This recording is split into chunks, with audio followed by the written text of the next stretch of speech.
अपने इस पद्यांश में मीराबाई जीवन का उद्धार करने वाले प्रभु श्री कृष्ण के ही कमल के समान चरणों में आश्रय लेने के लिए अपने मन को संबोधित कर रही है और कह रही है कि मन रे परसी हरि के चरण, हे मेरे मन तू सदैव श्री कृष्ण के चरणों का स्पर्श, परसी यानी स्पर्श करता रहना।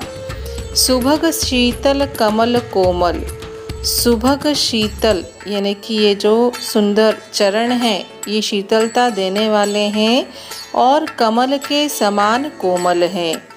त्रिविध ज्वाला हरण, ये तीनों प्रकार के तापों को, त्रिविध यानी तीनों प्रकार के ताप, दैहिक, दैविक और भौतिक जो तीन ताप होते हैं उन सारे तापों को दूर करने वाले हैं, उनको हरने वाले हैं।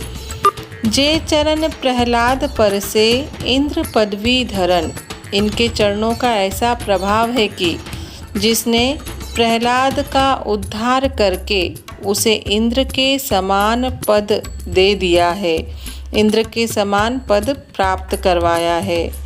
जिन चरण ध्रुव अटल किन्हो, इनके चरणों के प्रभाव से ध्रुव अटल होकर उन्हीं के शरण में राखी, अपने शरण, उन्हें अपने ही शरण स्थल में रख लिया है।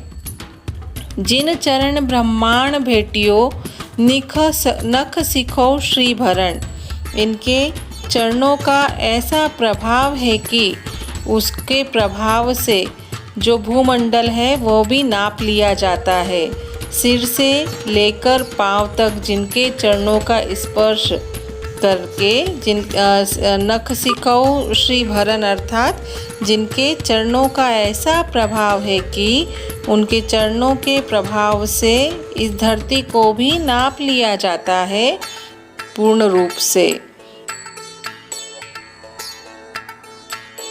जिन चरण प्रभु परसी लीने तरी गौतम धरण, जिन चरण अर्थात उनके चरणों का ऐसा प्रभाव है कि उसके स्पर्श मात्र से ही गौतम की धरण यानी उसकी स्त्री, गौतम ऋषि की स्त्री का उद्धार हुआ। गौतम ऋषि की स्त्री का नाम क्या था? देवी अहिल्या। तो उनके चरणों का ऐसा प्रभाव है कि उसके स्पर्श मात्र से ही ऋषि गौतम की पत्नी अहिल्या का भी उद्धार हुआ। जिन चरण कालही नाशियो गोपलीना करण, इनके चरणों का ऐसा प्रभाव है कि उसने कालिये नाग का नाश किया और गोपियों के साथ लीलाएं रचाई थीं।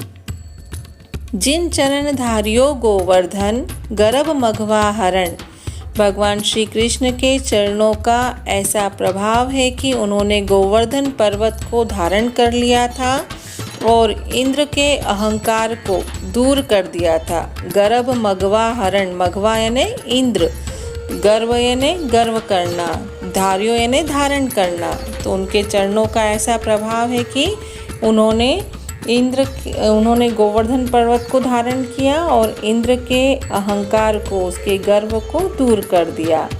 दास मीरा लाल गिरधर आगम तारण तरण, मीराबाई कहती है कि वे तो सदैव से ही कृष्ण की दासी हैं और एक केवल श्री कृष्ण के ही जो चरण हैं वो उन्हें इस संसार से तारने वाले हैं। तारना यानी कि उसको पार कर देना, अगम यानी कठिन, जहाँ पहुँचा ना जा सके। तो वो कह रही हैं कि ऐसा अगम्य जहाँ पहुँचना भी कठिन है वहाँ पर केवल भगवान श्री कृष्ण के चरणों की आराधना ही पहुंचा सकती है, वही उद्धार कर सकती है।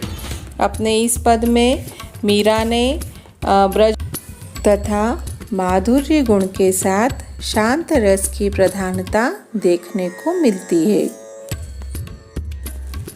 यहाँ कुछ कठिन शब्दों के अर्थ दिए जा रहे हैं। परसी यानी स्पर्श छूना, सुभग यानी सुंदर, हरण यानी नष्ट करना, धरण यानी स्त्री या पत्नी, नाशियो यानी नष्ट करना, गर्भ यानी गर्व घमंड, मघवा यानी इंद्र, अगम यानी कठिन जहाँ पहुँचा न जा सके।